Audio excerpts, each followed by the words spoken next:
Eastern State Penitentiary was designed with the belief that people in their hearts are good, and if isolated from the corrupting influences of society, they would become better people. That bad behavior was all based in society's influence. And so they believed if every man or every woman spent enough time alone, they would look into their hearts and they would become penitent. It's the world's first true penitentiary. Eastern State was built outside of Philadelphia on farmland, which is hard to imagine because, of course, today it's right in the heart of the city.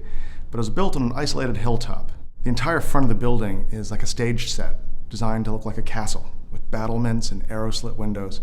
It is all fake, but it creates the impression that on the other side of that wall, you would experience dark spaces and maybe a rack to stretch people out. But the irony is that on the inside of that wall, what they were doing was just the opposite. Rather than punishing the body, they were trying to find a way to affect the spirit, to change the character of the prisoner while they spent time inside these walls. And so if the outside of the prison looks like a castle, the inside looks more like a church, with high ceilings, arches, there's more than 1,000 skylights. The whole building is lit with the sun, and it was meant to be a space of spiritual reflection. It's a simple idea to isolate a human being from other people, but using the technology of the 1820s, when this building was built, it proved to be extraordinarily difficult. It required running water because they wanted a flush toilet in every cell, at a time when even the White House didn't have running water. They needed to heat the entire 11-acre complex of buildings with central heat, at a time when, again, even the White House was heated with coal-burning stoves. So it drove the need for building technology and engineering to its absolute limits. It was the most advanced technological building ever built when it opened in 1829, and one of the most expensive.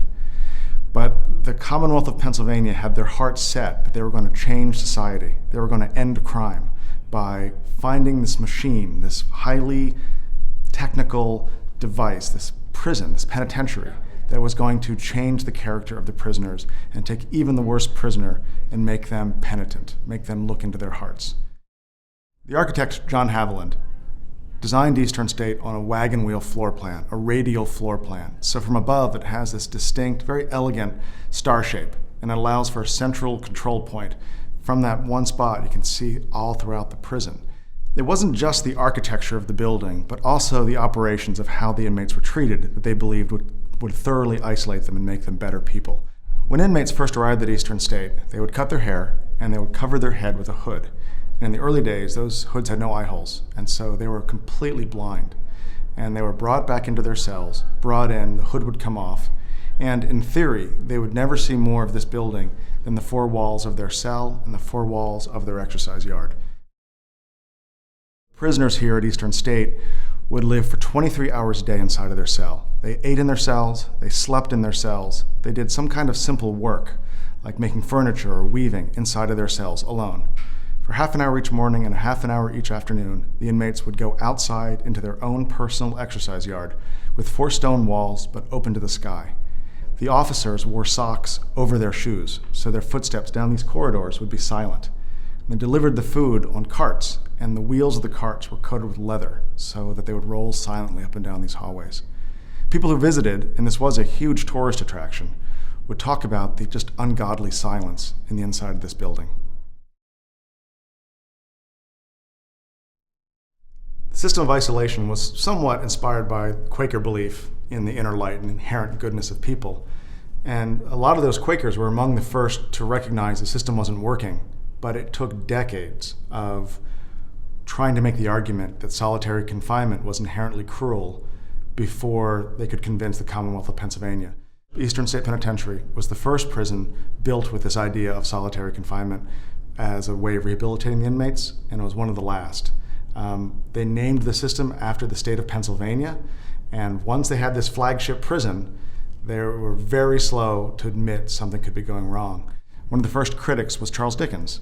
He traveled to the United States in 1842 and traveled all over the country, went back and wrote a book about America called American Notes. It's still in print, and he devotes a chapter to Eastern State Penitentiary.